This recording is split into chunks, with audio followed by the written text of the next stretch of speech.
Hello, hi everyone. Just basically what we're going to share today is the basics of structured warrant and how you can kickstart your trading, warrants trading by knowing all the features of, actually most of the features of the structured warrant, as well as on how do you go about picking the right warrant for you. Today's session, we circle back to cater for the beginners out there. Most of the people, most of our traders and investors out there are still new. Some of them are still new structured warrants. So we keep repeating the basics as well as intermediate session for the benefit of those who are actually new to structured warrants. And we also have sessions which are a little bit more advanced where it's about owning a structured warrants. What do you do when you own a structured warrants? What do you need to do? What do you need to observe? And so on and so forth. We also have case studies as well on structured warrants. Maybank have a new warrants website. It's warrants.maybank2u.com.my.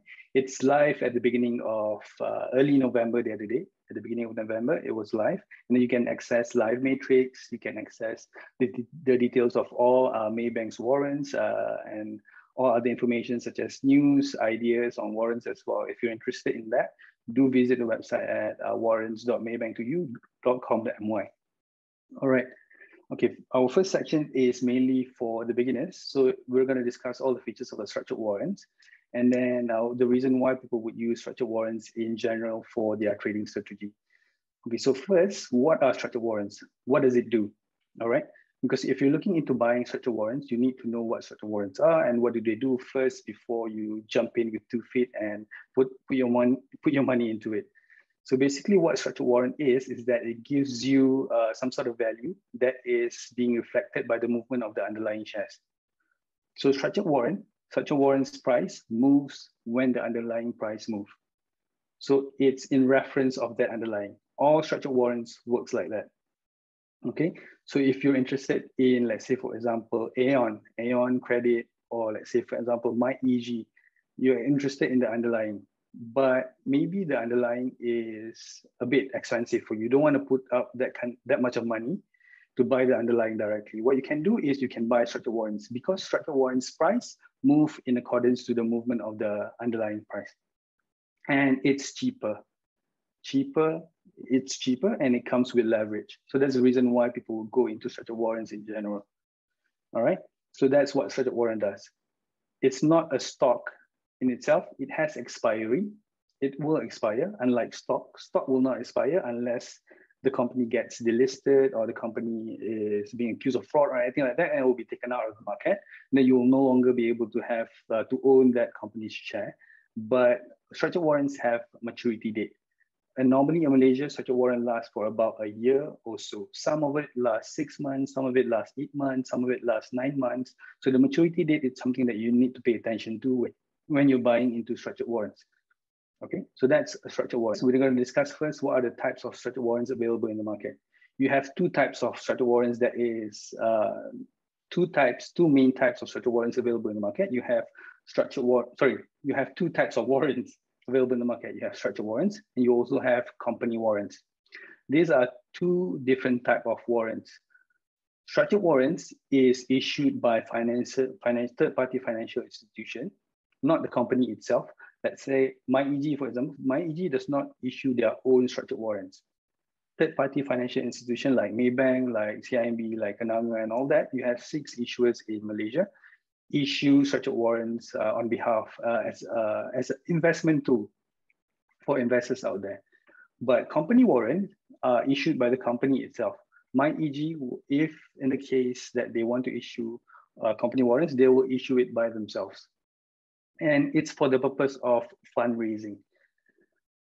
The company warrants are being issued by the company itself for the purpose of raising funds. The company wants fund.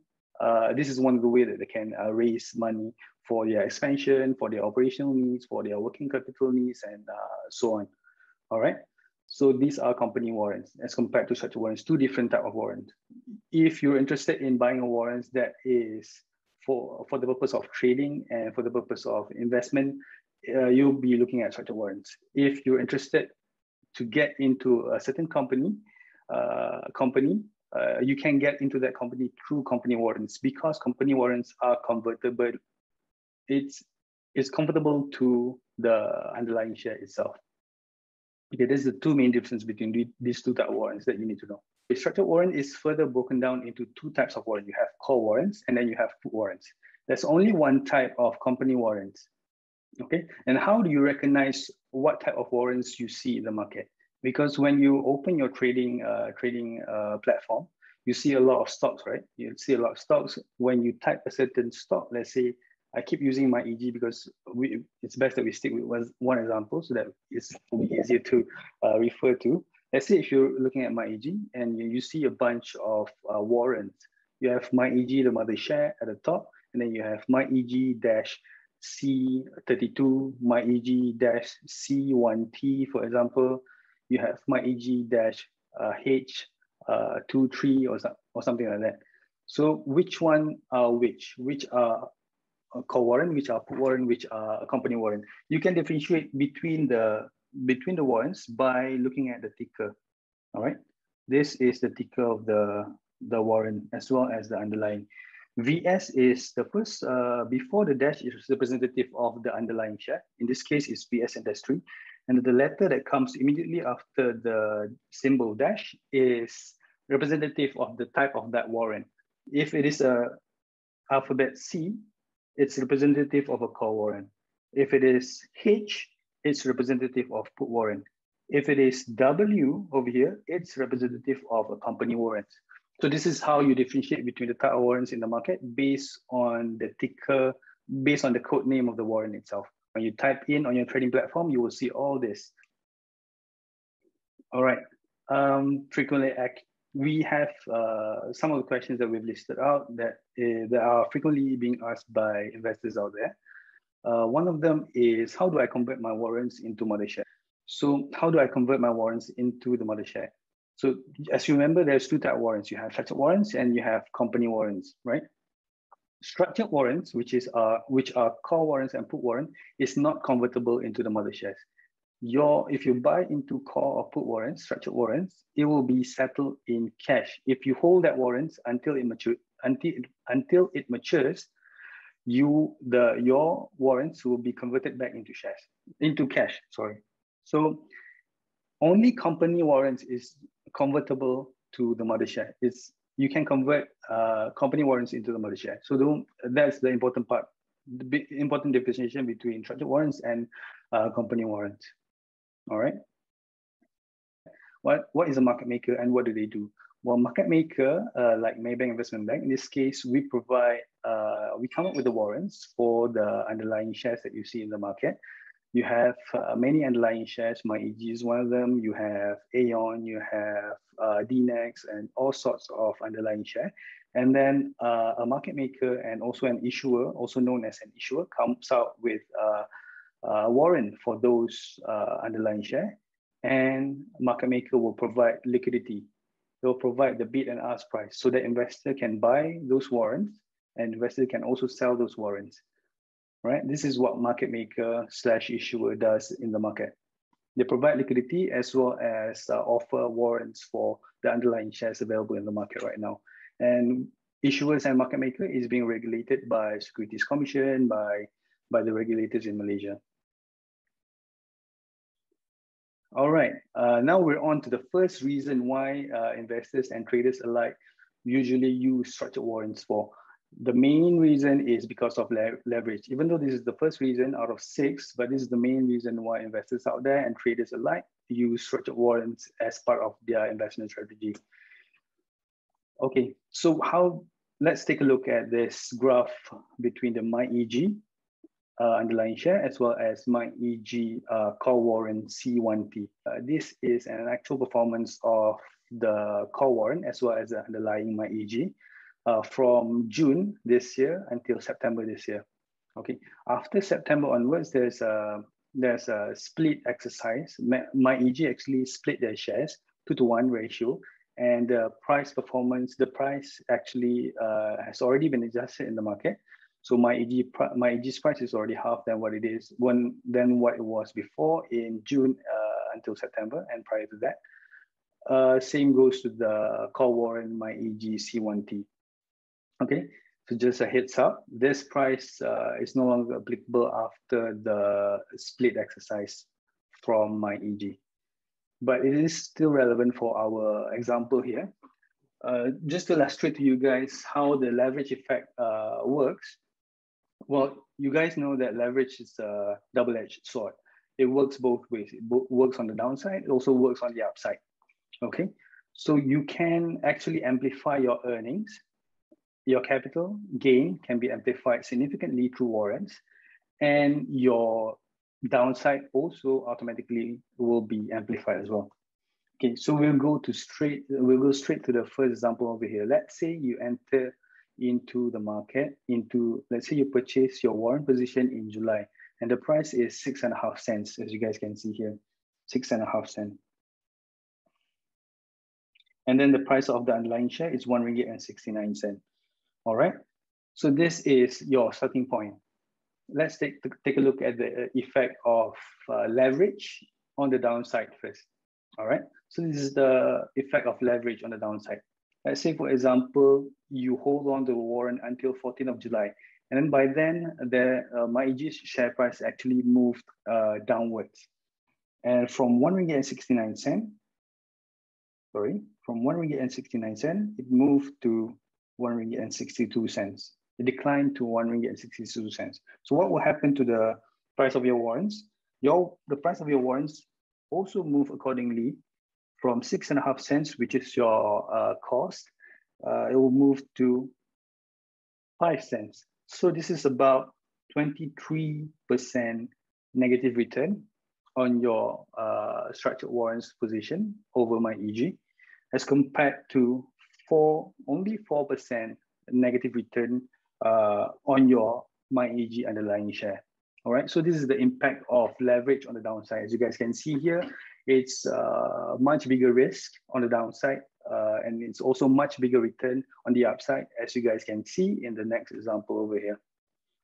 On the 24th of August, if you're sturdy enough, if you have enough faith on MyEG back then, and then you've held on to MyEG shares until August and September, you can see that the share price appreciated to 1 ringgit 96 cents, and the warrant price moved correspondingly to 10.5 cents, as you guys can see here. Okay, and also just to point out the return and the impact of leverage, you guys can see here, 61% as compared to 15 or nearly 16% return over the underlying shares. So this is the impact, the impact of leverage structured warrants can give to your strategy. All right, so let's say if you invest 10,000 ringgit on the underlying shares, you will be earning 1,600 ringgit by August from June. Let's say if you put in that 10,000 ringgit into structured warrants, you'll get 6,000 ringgit, 6,100 ringgit or so, as compared to buying the underlying shares differently. So this is the impact of leverage, as you guys can see. One of the main reasons why traders and investors alike get into structured warrants itself. Okay, now let's take a look at reason number 2, lower capital outlay. All right. Second reason why people would use structured warrant is because of the lower capital requirement when buying into structured warrants. We take the previous example again, MyEG, and previous entry point, which was 2nd of July, and the price was 1 ringgit and 69 cents, right? As you guys remember. Let's say you're interested to purchase MyEG. You want an exposure towards MyEG shares at an amount of 30,000 units. You want exposure to 30,000 units of MyEG shares. What is the capital that you need to put up in order for you to get exposure to 30,000 units of MyEG shares? You need to put up 50,700 ringgit in order to get exposure to 30,000 units of MyEG shares. All right. Let's say you buy into warrants, MyEG C1. In this example, you can see, let's say if you want to get an exposure to MyEG through structured warrants, because the exercise ratio is 3:1, you need to buy 90,000 units of MyEG C1T warrant in order to get a similar exposure to 30,000 units of MyEG shares, MyEG underlying shares. And at a price of 6.5 cents, your cost will only be 5,800, roughly around there. This is how much less that you need to put up with if you're buying the MyAG call warrant directly as compared to buying the MyAG shares in the market. All right, so this is the second reason why people would buy call warrants as compared to buying the underlying shares. Lower capital at risk, third reason, because your capital outlay is lower as compared to buying the shares directly. As you remember, buying the shares directly would cost you 50,700. But if you're buying the warrant, by getting the similar exposure to MyAG through MyAG warrant, you only need to put up 5,800. So your risk is only subjected to this amount of capital as compared to this amount of capital, which is a lot higher. This is the third reason why people would, third most popular reason why people would buy a structured warrant, because of the lower capital at risk. The fourth reason, share replacement strategy. All right. Some people would, let's say if you already have MyAG in your portfolio, you already own MyAG. You've already bought MyAG to 2,000 units, $1.69, and share valued at 50,700. But right now you are seeing other opportunities in the market. You see there are other shares that you want to buy into that could potentially perform better than MyAG. But you still feel that MyAG still has a lot of room to grow in the near future. You want an exposure to MyAG still, but you see other opportunity as well. So there's two things that you want to do. You want to keep an exposure to MyAG. You also want to buy into another share. What you can do is this is what people use as a share replacement strategy, is that they sell their MyAG position and then they buy into the MyAG warrant, because you get similar exposure to the upside of MyAG's performance, but you will release your capital that is being locked up by holding on to MyAG shares. So you would have released about this amount, 44,000 plus, and you can use this excess capital to buy into the opportunity the next opportunity that you can see. All right, this is what people use as part of share replacement strategy.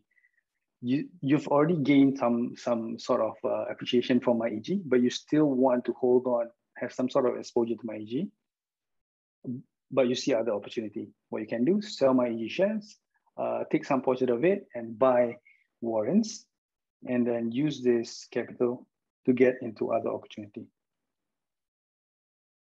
All right.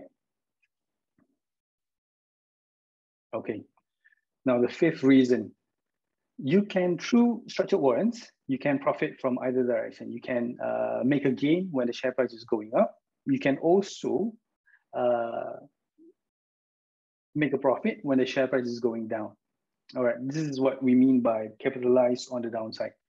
As you guys can see on the chart here, as the share price goes up, this is call warrant, the value of the call warrant goes up, right? As the share price goes up, the value of the call warrant also goes up. But what happens if the share price is going down? If the share price is going down, what you can do is you can explore put warrant. Put warrant is the only instrument in the market right now that allows investors and traders like us to actually profit when the share price is going down. So this is the fifth reason. All right, the sixth reason is that because structured warrant is listed in the market, you can see the bid and ask price, you can see all the transaction happening in the market, how much people buy, how much people sell, how much is being traded. It's pretty transparent. It's on a market that is regulated, and you have a market maker as well as a market maker / issuer to provide liquidity.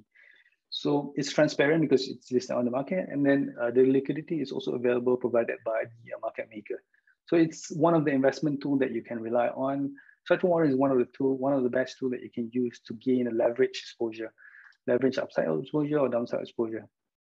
Now we're on to the second frequently asked question, the second list of frequently asked questions. Why should I buy the mother share when warrants are cheaper? All right, we get some of these questions as well from a few new traders.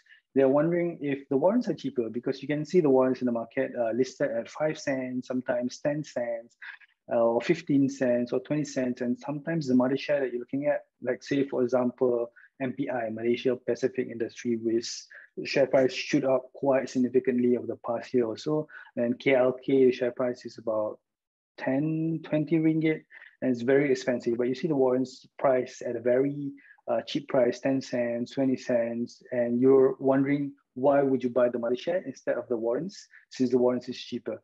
Okay, but before the thing that we need to understand is that mother share and warrants is two different instruments. Mother share, it's you're buying into the company itself. That's mother share. You're buying into an ownership of the company itself. That's why you buy mother share. And from buying the ownership of the mother share, or buying part of the company, buying the share of the underlying, gives you certain rights. Let's say voting rights, you have rights to receive dividend, and also there's no expiry when you're buying the mother shares directly.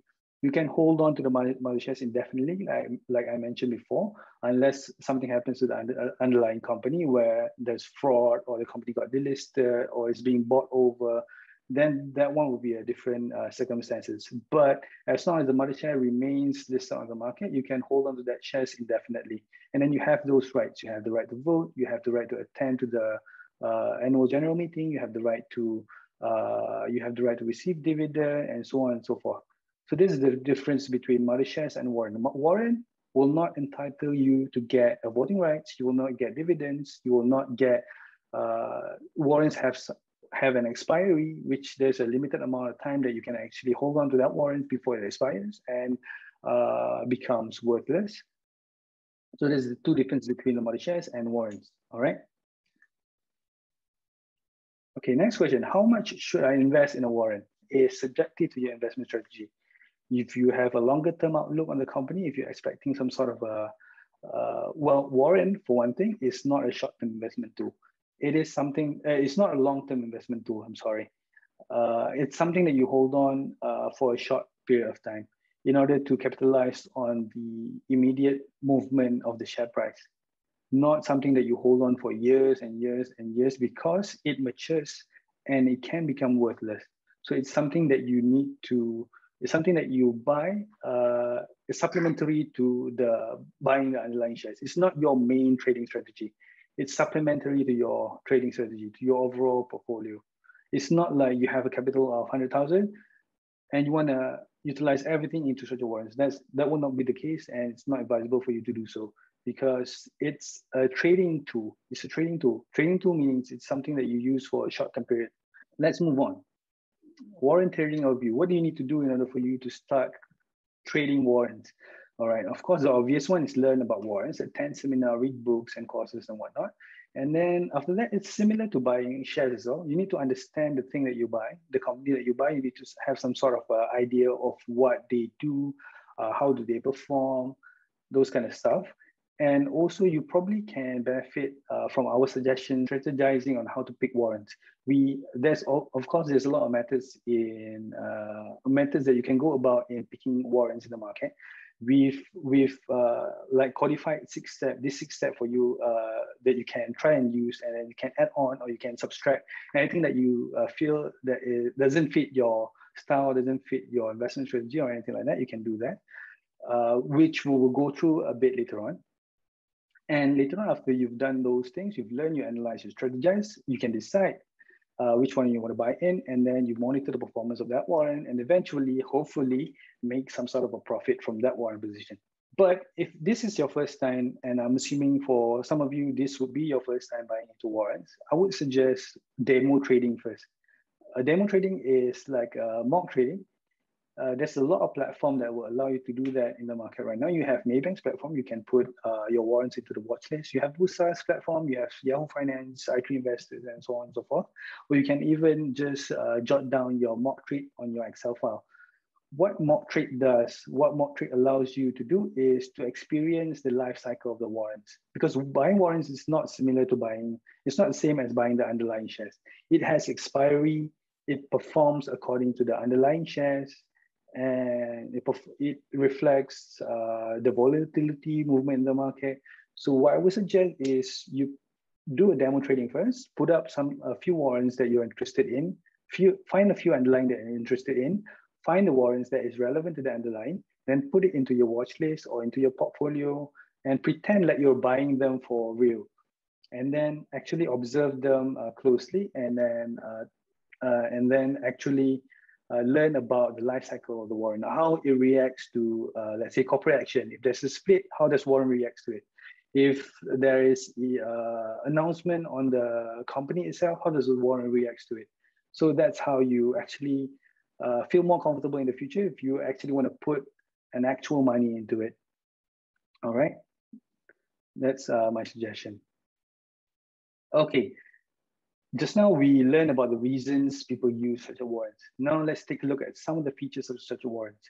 Structured warrants have a lot of features, as you guys can see on the screen here. You have time to maturity, effective gearing, you have delta, premium, moneyness. And all this reflects the price of the warrants and also the performance of the warrants. And for the time being, we're going to focus on the first four, which is, as you guys can see here, sensitivity, effective gearing, expiry date, as well as time decay. All right, these are the first four that we're going to focus on, and then later on, we're going to explore the remaining as well. All right, so the first one that we're looking at right now is warrant sensitivity. What does warrant sensitivity mean? So warrant sensitivity means it tells you how sensitive the warrant is to the movement of the underlying share. All right, if the underlying share moves this much, how much the warrant moves. This is what sensitivity represents, the relationship between the structured warrants and the underlying share. And it's being represented by tick size, which I will show you in the next slide. Okay, as you guys can see here, this is Maybank's new website. You guys can see on the screen here, this is where you can get all the information on the warrants. Warrants terms, under the page of the warrants terms.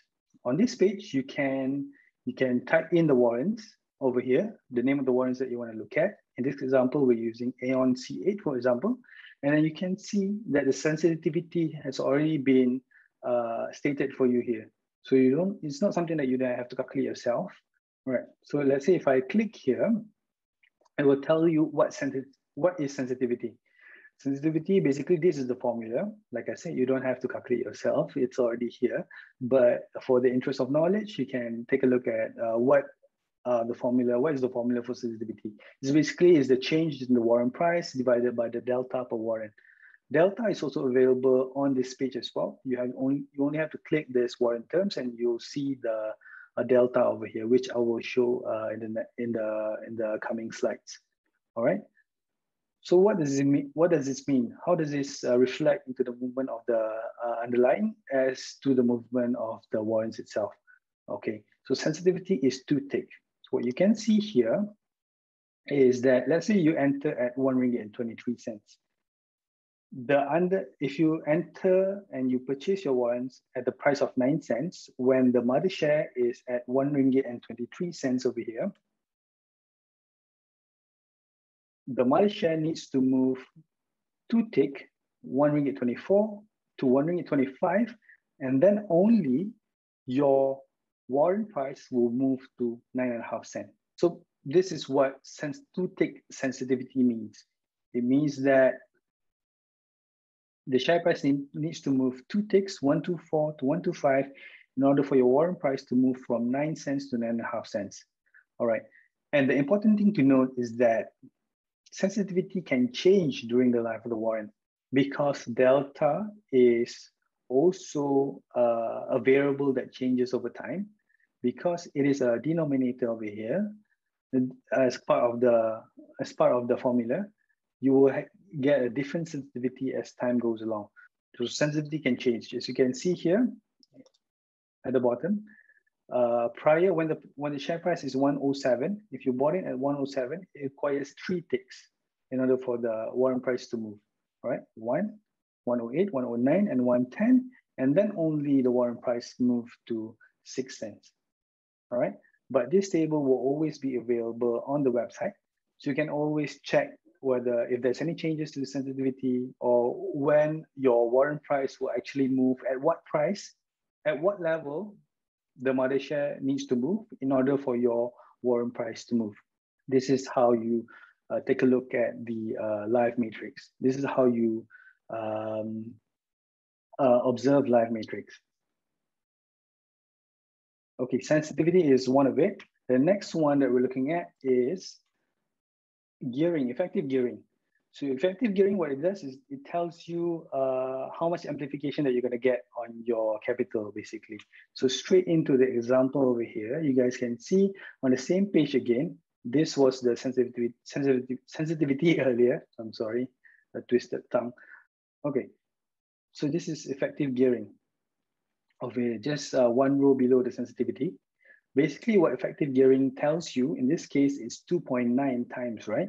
What it tells you is that if the share price moves by 1%, let's say the share price is 1 ringgit and it moves by 1%, which is 1 cent, 1 ringgit, 1 cent, your warrant will move up by 2.9%. This is all what effective gearing tells you. So if it moves by 2.9%, so does your capital gain. Your capital gain will be 2.9% as well. All right, this is what effective gearing tells you. If the underlying share moves by 1%, the warrant price will move by 2.9%. In this case, for Aeon, effective gearing in this example at this particular time.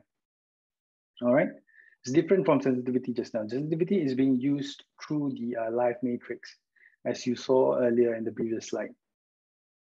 All right, this is basically effective gearing and sensitivity, the first two features of structured warrants. The next one is maturity date and time value decay. All right, maturity date, as I mentioned earlier, is an important feature of structured warrants. You need to be aware of when the warrants will mature so that you know your limit. You cannot hold that warrant after that maturity date. After that maturity date, your position on that warrant will become worthless and you will not be able to retrieve your capital from that warrant after the maturity date. All right. The maturity date you can also find on the same page as the sensitivity and effective gearing over here. Expiry date. This is an important thing to note. If you have a demo trade, for example, or if you keep your, if you have a warrant position, for example, expiry date is something that you need to put in on your calendar and then be aware of. Because as the warrant comes closer to the maturity date, it loses sensitivity, it becomes less tradable, and then you're having difficulty in selling that particular warrants, and then you'll end up losing your money in the end. So that is something that we want to avoid. We don't want you to be holding the warrants too close to maturity unless you have some extreme strategy that might actually benefit from holding the warrants that close to maturity. So before we move on to discussing about time value decay, we need to first understand what is the composition of a warrant. How is warrant being priced? And the title says knowing what you are actually paying for. All right, let's say you're looking at a particular warrant. Let's say in this example, the warrant is priced at 50 cents, all right? 50 cents here, you can see the price of the warrant. Okay, what is this 50 cents consists of? Let's say if you're buying a car, the car is priced at 100,000, the tire is 10,000, you have the engine for 50,000, for example. So that's the composition of the price of the car. So warrant is being broken down into intrinsic value and time value. All right, there's a two-part in the price of a warrant. You have intrinsic value and time value. Okay, let's go first into intrinsic value. How do you measure intrinsic value? Intrinsic value is the difference between the current share price. Let's say this warrant right now is my EG, let's say, for example, and the current share price is 1 ringgit, 69 cents, 62 cents, 69 cents. And you need to find out the exercise price of the MyEG, and then you have to subtract that from the current price, and then you'll get the intrinsic value. In this example, the warrant price is 50 cents. And assuming the current share price is 3 ringgit 30 cents. This is the price of the current share price of the underlying, 3 ringgit 30 cents. And the exercise price of the warrant is 3 ringgit. So if you subtract this from this, what you'll get is 30 cents. This is the intrinsic value of the warrants. So 30 cents out of 50 cents is actually intrinsic value. So the remaining 20 cents is the time value. The warrant price minus intrinsic value, you'll get 20 cents. This is the time value. two compositions of the price of the warrant, intrinsic value as well as time value. We will take a look at what is the breakdown of time value in the coming slide. All right, so this is how time decay works. As you guys can see just now, there was time value, right? So time value, as the name suggests, it will deteriorate over time. As the warrant moves towards the maturity date, time value will decline. All right, this is a newly issued warrants. You can see the time value is 20 cents over here. Newly issued warrant. So the time value is still fresh. You still have a lot of, the maturity is still far away, 1 year away. So as we go along, the time value will decline. After 3 months, after 6 months, this is just an example just to illustrate to you how time value will decline over time. Time value will decline, in this case, to 10 cents, and then later on, as you get to maturity, time value will be completely depleted. So this is the reason why I mentioned just now that you need to pay attention to the maturity date because of the time value decay. The value of the warrants, you have intrinsic value and then you have time value, right? So time value is time sensitive. Time value is time sensitive. As you go along towards maturity, this time value will decline slowly. Okay, good. Okay, so what are the key ingredients that determine the value of a warrant? We've already seen just now intrinsic value, which is the difference between the current share price as well as the exercise price. That one is the intrinsic value. And then you have time value, right?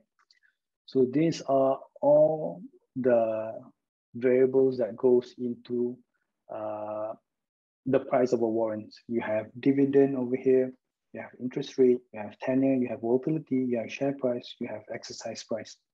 All right, all this is part of the price of a warrant. All right, all these variables are being inputted into a model, into a system, and it will be calculated according to the model. And then it will become the price of the warrant, and also will translate into whatever information that you can see on the website that I've shown to you earlier. Okay, all right. So this is intrinsic value, as I mentioned. This is the difference between the share price as well as the exercise price, which is the intrinsic value. The main variable that affects the price of warrant is the volatility, which we'll explore in the coming slides, and also the share price of the underlying. This is the main variables that affects the price of a warrant as we go along towards through the life cycle of the warrant. Now, some other FAQs that we've gotten over the years. Is cheap warrant good or bad? All right. That one is also subjective, quite subjective. Cheap warrants tend to be the warrants that is out of the money, the warrant that is less sensitive to the movement of the underlying shares. That's one of the reasons why some of the warrants are cheap. And because of that, you got to be careful because the warrant, if the warrant is not sensitive, the underlying shares need to move a lot in order for the warrant price to move a bit. So it's not necessarily bad or good. It's depending on the circumstances and depending on your outlook for that particular underlying. Why should I not hold warrant until maturity? I think we've already mentioned this, but we cannot stress this enough because warrant is a short-term investment tool. It's not something that you want to be holding until its maturity because it will lose its value. And you don't want to do that because then you will lose your capital. Now, again, to the table of the features of the treasury warrants, we've already mentioned the first four features of the warrant, which was sensitivity, expiry date, effective gearing, and time decay. And next, we moved on to next four features of the warrant. You have time to maturity, you have volume, you have exercise ratio, and you have exercise price. Volume is just the traded volume of the warrants, which you can see. It's specifically on that particular trading day. On this example, on this particular day, when I did the screenshot, this is the volume of the warrant that is being traded in the market. 201,000 unit has been traded in the market at this particular point in time in the morning, I believe, when I did the screenshot. 201,000 warrant was traded for Aeon C8. So this is where you see how active the market is over this warrant. You can also see this on your trading platform. But if you're already on this warrant page, Maybank Warrants page, you don't have to go to a separate platform to actually check on the volume and how well the warrant is traded in the market. How many people are buying and selling this warrant in the market? This is one of the places that you can take a look at. One of the features of the warrants that you can observe as well. It can indicate popularity, it can indicate the desirability of that warrants, for example. And then you have exercise ratio. So what exercise ratio is just basically to break down the warrant in order for it to be more tradable and more cheaper. The warrant price is being broken down into smaller pieces, and it's being done through exercise ratio. All right, in this case, as you can see, if the warrant previously being calculated using the model, and then you input all the variables, you have volatility, you have share price, you have dividend, interest rate, and all the other variables, and then you come up with a price of a warrant of 1 ringgit. And it's still expensive because let's say the price of the underlying is 10 ringgit, but you get the warrant at the price of 1 ringgit. It's still expensive. But generally, the market wants warrants to be cheaper. So through exercise ratio, the warrants price of 1 ringgit can be broken down into a cheaper warrant. In this example on the right-hand side here is 10:1 ratio, which will make the price of 10 cents. This is what exercise ratio does to a price of a warrant. We've ended the first session. Now we're entering into the section where we learn a bit about how you can pick the right warrant for you. All right. I would say that it's pretty similar to buying the shares directly. You need to do the usual due diligence first, but we've codified some of the ways that you can go about this in these 6 steps that you can see on the screen. The first one, in order for you to pick the right stock, you need to establish your investment horizon first. When you're getting into that position, how long do you expect to be holding on? How long do you expect to be holding on to that warrant? What are you looking for? You buy that warrant, do you want to hold it? Do you intend to hold it for 3 months, 2 months, 1 day, or even a week? Are you depending on some sort of news that's going to come out in the next couple of months or so? So you need to establish your investment style and your investment horizon. How long you want to hold, and why are you doing this trade in the first place? All right. And third is knowing your risk appetite. All right. What kind of warrants are you be open to buying? Do you want a warrant that is very aggressive, which means the leverage level is very high, which means let's say 1% movement in the underlying. If the warrant is very aggressive, your warrant will move 10%. That is very aggressive. But on the downside, also the same thing will happen. If the warrant move, either underlying move 1% down, your warrant will move 10% down as well. So that's the part where you need to determine what kind of risk you're willing to take with your warrant position. All right. And then after that, after you determine your investment horizon and then you know what kind of risk you're willing to take, you can explore the warrants available in the market. Because there's a lot of warrants in the market. There's a lot of warrants. There's a lot underlying in the Malaysian market. There's a lot of warrants. You need to actually go through those warrants. Let's say if you already decided on MyEG, for example, and you type MyEG on your trading platform and you see a lot of warrants, and which one of these do you actually buy, right? So you need to look at them individually and then look at their features, whether it fits your plan, if it's your strategy or not. You study and shortlist them. And then after you have done your study and you've shortlisted the warrant that you want to buy, you can check out the liquidity. This is part of the shortlisting and studying as well, but I put it as a separate part because it's sometimes people tend to miss out on this one. So you need to check out whether the warrant gives you proper liquidity in the market, if the market activity is something that you would be interested in. Okay.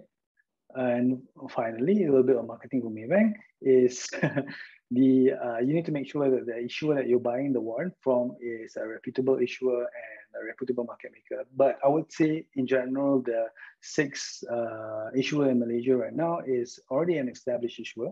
So any of them would do you fine, I would guess. So Maybank is one of the issuer here available in the market. You have 6 in total. CIMB, you have Kenanga, you have Macquarie and whatnot. You can take a look at those, and then you can take a look at the features of each of these issuers warrant, and whichever that fits the bill, fits your strategy, you can put your money onto it. All right, how do you go about picking the right stocks, right? So it would be similar to buying the shares directly. You don't want to buy a warrant of a company that is not going to do well in the next couple of months, in the next 1 year, or if the company is in trouble, or the company are the PN17, for example. PN17 is a company that fails to finalize its financial statement, if I'm not mistaken. You can double check for me on that one. And that's going to reflect badly on the underlying shares. But when you take a look at the warrant, you say, hey, the warrant is attractive. I want to buy the warrant of this company, without actually looking at the company itself. You don't know the company is under PN17. You don't know that the company is, like, for example, the obvious example is Cyberdynamic, for example. You don't want to, personally, I wouldn't want to be buying warrants over Cyberdynamic because of the uncertainty in the current circumstances. You would want to avoid that kind of situation. So you have to do your due diligence on the underlying first. Some of the ways that you can do that is check on the market, check on the news on the company. If there's any negative sentiment like Supermax, there's a lot of countries that is imposing a ban on Supermax product because of the labor issues that Supermax is currently experiencing, being accused of being alleged of being misuse of labor, for example, for Supermax. You won't want to avoid that kind of company. So you have to screen to the news first in the market. And also, you probably can do a little bit of fundamental analysis. You want to make sure that the company you're buying is not, for example, terribly in debt and will not be able to pay its interest due. For example, you don't want to kind of company. And if you're good at technical analysis, you can take a look at if the current chart trend is actually uptrend. Also, you can get some sort of ideas as well from Maybank's warrants website. We do post on every Tuesday and Wednesday, Tuesday and Thursday, some of the warrant ideas that is currently hot in the market. And you can also take a look at some of the news that is being posted that is also relevant to the warrants, relevant to warrants only through the warrants website. All right. So this is one of the ways that you can actually explore the kind of stocks that you want to buy into, explore the kind of stocks that will actually benefit your trading position. You don't want to just buy into the warrants without actually looking at the underlying share. You see the warrant, oh, it's cheap. A lot of people are buying it. And then it's currently moving up. And then you buy into that warrant. I think that would be a bit short-sighted. I would say it's a bit short-sighted because you don't know what's the performance of the underlying. What's the underlying going to be like? At least the underlying has to be a little bit reliable in order for you to get into the warrants position. All right. This is where you can get into the warrants watch. You go to the website and then it's under observation. You click observation and you can see warrants watch over here. You can just click on warrants watch and you see some of the ideas that we've screened through and we posted on the website. Next is FAQ number 4. FAQ section number 4. Can we do technical analysis over warrants chart?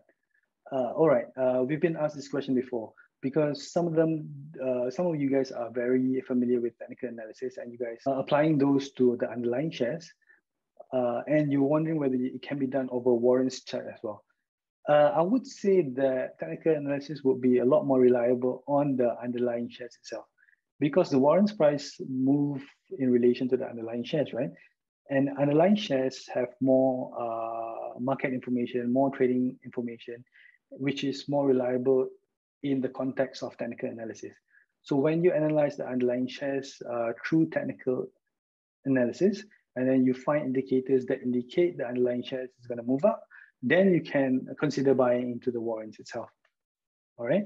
So it's not that you cannot do technical analysis on the warrants chart, but in our experience, not as reliable as doing technical analysis over the market share itself.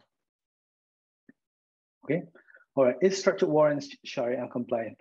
Okay, we've been asked these questions before as well because we're in a Muslim country and Sharia apparently for the time being, structured warrants is not being listed as part of Sharia compliant investment tool yet, but these things needs time and then as we go along, probably in the future, this will be considered Sharia compliant, but there's no promises on that one and I'm not sure if that's going to be the case ever, but for the time being, it's not Sharia compliant.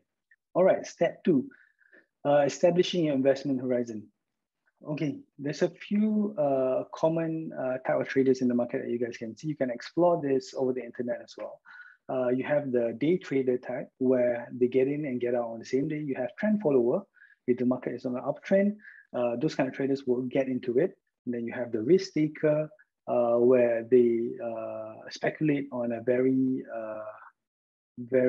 aggressive events going on in the market. You have contrarian investor, which would take advantage of the share price rebound. If the share price have already has been trending down for a while, and they see indicators that the share price is going to rebound, and then they probably will get into the warrants position and then benefit from the rebound. This is the few of the investment style that we've seen in the market that is also quite popular as well. So you can establish your respective investment horizon based on the type of investment style that you are applying for that particular trade. If you're trading on a daily basis for that particular underlying, and then your investment horizon will only be a day or a couple of days, or at most a week or so. So this is something that you need to explore before you actually put down any money on any warrants that you are interested in.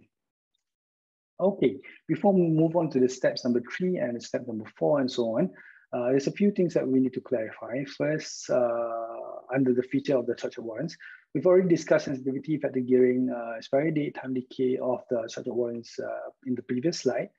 We've also gone through time to maturity, volume, exercise ratio, and exercise price. Now we're going to look at implied volatility delta, premium, and also moneyness. All right, this is the next 4 features of the structured warrant we're going to look at. Delta. All right, what is delta? All right, delta is actually a mathematical symbol. It means different things in different contexts. But in this context, delta means it's an absolute change in the price of the warrant related to the changes in the underlying price. So it sounds a bit complicated, but it is actually not that complicated. What does it tell you is that here, like I mentioned earlier, you can see the delta. Delta has already been calculated for you on the website. What the delta tells you basically is that if, let's say, this is the formula of delta, by the way, change in the price of the warrant over the change in the price of the underlying share price. So if, let's say, your delta from this calculation, you get 50% or 0.5, what that would tell you is that for every 2-cent movement in the underlying share, if the underlying moves 2 cents, the warrant price will move by half that amount. Or that's basically what delta tells you in regards to, in the context of structured warrants. All right. And this is the formula on how you calculate it. So at least you know what delta is, by the way. All right. And this is one of the things that people would talk about when they refer to structured warrants. It's best that you familiarize. It's best that we familiarize ourselves with this term so that we know what it means. What I'm talking about here is the characteristic of moneyness. What is moneyness? Okay, moneyness. The terms under the moneyness, you have out of the money, you have at the money, you have in the money, as you guys can see here. All right. You have out of the money, you have at the money, you have in the money. So 3 terms under the moneyness. What this basically tells you is that where is the share price relative to the exercise price of the warrant? All right. What this tells you, what does out of the money, at the money, and in the money tells you is that it wants to give you an idea where the share price is relative to the exercise price, as you guys can see here.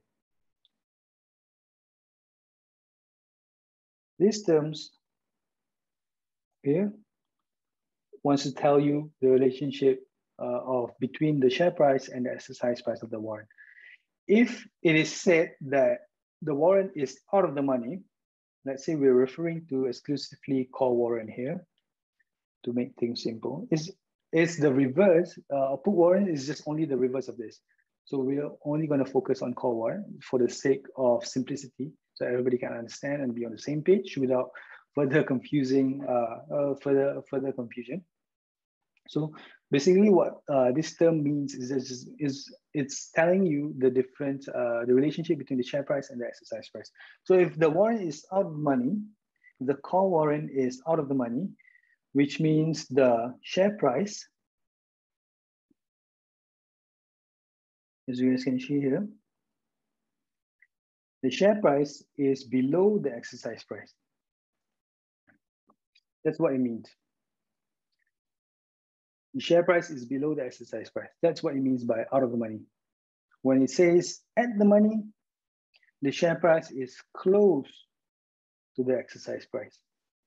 Okay? You guys can see the for put warrant, in the case of out of the money is the opposite sign.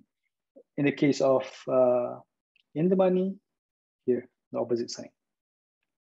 All right, it's pretty straightforward. It's just basically the terms is being described, is describing the relationship of the share price and the exercise price. That's it. It sounds complicated, but it's not.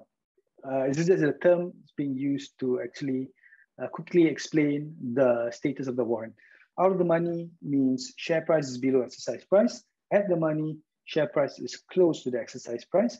In the money, the share price is above the exercise price for call warrant. And it's the exact opposite for put warrant. That's it. But this is something that is being used in structured warrants write-up, in structured warrants news, in structured warrants information. So it's best, it's going to come up over and over again if you're looking at structured warrants. So it's best that you have this in mind so that when it comes to your attention, you already know what it means without having to actually dig in and find out what it means later on, and it will just take your time. So this is something that it's worth your time to keep in mind in order for you to be able to fluently read through all the structured warrants detail in the future. Characteristics of the moneyness. All right, it's pretty simple, right? All right, now we can move on to step number 3. Because we've already discussed delta, we've already discussed sensitivity. Now we can take a look at this chart. So this is where you find out what kind of warrants fits your risk appetite. All right, the type of warrants that fits your risk appetite. If the warrant is very close to maturity, in this quadrant technique, you can see where the warrant, what kind of feature for the warrant, what is the status of the warrant would be in each of this quadrant. If the warrant is close to maturity and deep out of the money, close to maturity and deep out of the money, the warrant would be in this quadrant over here. If the warrant is very close to maturity, it has the lowest sensitivity and the highest risk. All right, because the warrant doesn't move as much when the underlying share price moves. The underlying share price need to move a lot in order for your warrants to move a bit. So it's very risky, especially if it is very close to maturity. If you buy warrants that have less than 1 month to maturity, the sensitivity is very low. So the underlying share price need to move like 20, 30 cents for the warrants to move half a cent or even 1 cent. So usually some of the warrants that would be more up to the average warrant trader's appetite would be the warrants that have some sort of decent period before it matures. 6 months, 7 months, 3 months, 4 months before maturity. Those kind of warrants would be within the scope of many of the average investors, average warrant traders. And the warrants also have a decent gearing as well as sensitivity. Nothing too aggressive, unless you have specific strategy that can actually benefit from buying a warrant that is very close to maturity. Before we move on to step number 4, we have Q&A, a bit of Q&A. What is the difference between buying in the money, out of the money, and at the money warrant? We've already discussed the characteristic of moneyness just now. You already saw what does out of the money warrants, at the money, and in the money warrants represent. The difference between buying this kind of warrants is the sensitivity. Like I mentioned in the previous slide in the quadrant technique, if the warrant is very close to maturity, it is very deep out of the money, which means it's not going to expire in value for the investors. The warrant is it's not very sensitive. All right, so this is the difference between buying in the money, out of the money, and the money warrants. The sensitivity of the warrant. If the warrant is in the money, it can be very sensitive to the movement of the underlying. Every 1 tick underlying move, the warrant also will move. But your leverage will also be a bit lower. So the amplification on your capital will be a bit lower. If you're buying an out of the money warrant, very low sensitivity, but the leverage effect could be quite high. And for most people, the sweet spot would be when the warrant is close to the money, somewhere at or around the money, around the price of the exercise price, around the exercise price. The share price is around the exercise price. That's where most of the warrant traders find warrant as their sweet spot. All right, because the value of the warrant is decent, the reaction of the warrant is also decent. So many of the traders out there would find warrants that is the share price is close to the exercise price of the warrants. All right, now we get into implied volatility. All right, implied volatility, as we've already seen just now, is part of the ingredient of the warrant. Right, it's best that I illustrate this through an example. As you guys can see here, this is where you can find the implied volatility through the website. Okay, the same page as it was with the delta and effective gearing and exercise ratio. Now you can see implied volatility here. You can also actually compare implied volatility under the comparison section of the website. There's a comparison section. You can just click under the warrants tool and you can find warrants comparison. You can compare between multiple warrants and see the difference between implied volatility, which I will show in the coming slide shortly. So this is the implied volatility. As you guys can see here, it's pretty straightforward explanation. Lower implied volatility gives more value for your money, basically. Okay, so what is in this table here, it just means to illustrate how the price of the warrant can change when the implied volatility changes without any movement in the underlying price. Share price is at the same price. In this case, this is the warrant price when there is no changes to implied volatility. If the implied volatility remains at 50% and the share price also remains at 3 ringgit, the warrant price will remain at 15 cents. But in the case that the implied volatility changes, as you guys can see here on the right-hand side, on the green colored column, even though the share price is not moving, it remains at 3 ringgit, but the implied volatility changes, it will be reflected in the price of the warrants. All right, so this is one of the things about warrant. The price of the warrant can even move even when the underlying share price does not move. If the volatility changes a bit, as we go along during the life cycle of the warrant, the price of the warrant can change. Even when the share price just remains around that range or even remains at the same price. Okay, so this is what implied volatility does to a warrant. All right, now we're on the fourth step where you shortlist and study the terms of the warrant. Like I said, there's a lot of warrants in the market. What you need to do is take a look at those warrants and find those warrants that is most suitable for you. If you prefer more effective gearing, more amplified gain on your earnings, higher leverage, or which warrants have a better sensitivity. As you guys can see here, this would be the one. It's highly sensitive to the movement of the underlying share, and it also have higher gearing effect as well. So this is what you need to do when you look at the warrants in the market. You need to explore the features of the warrant and find which one is suitable to your investment strategy. Okay, this is the page where you can compare the warrants available in the market. You have here warrant C8, C10, C3, C7. What you can do, you can go to the warrant comparison under the warrants tool, click here, and then you get warrant comparison. And then you can enter the warrants that you want. And there's a drop down button here, click, and then you can select the warrant that you want to compare among them.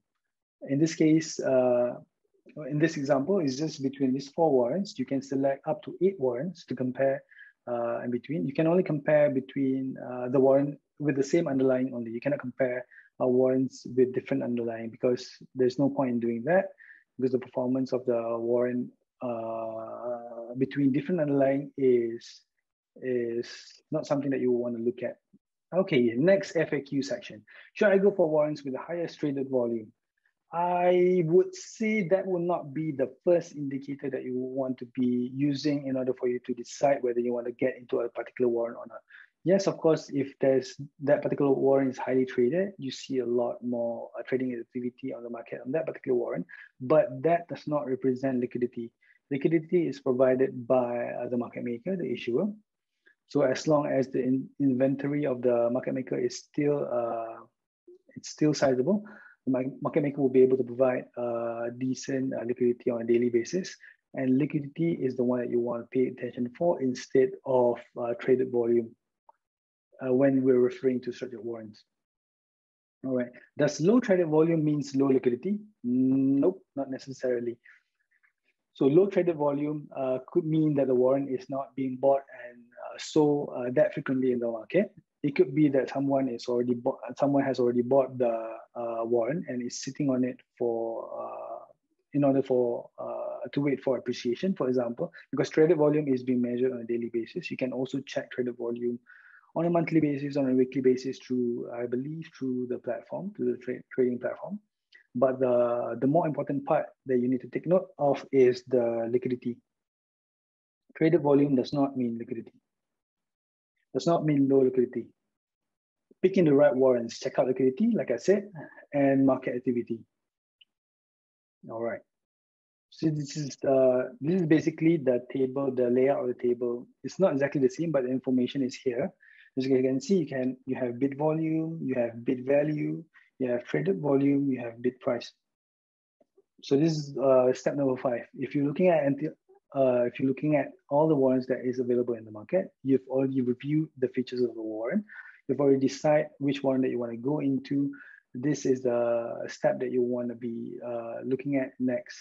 Whether that warrant is liquid enough for you to get in, to get out. The one that you want to pay attention to is bid volume and also bid value over here. All right. Thank you very much, everyone. Have a good day.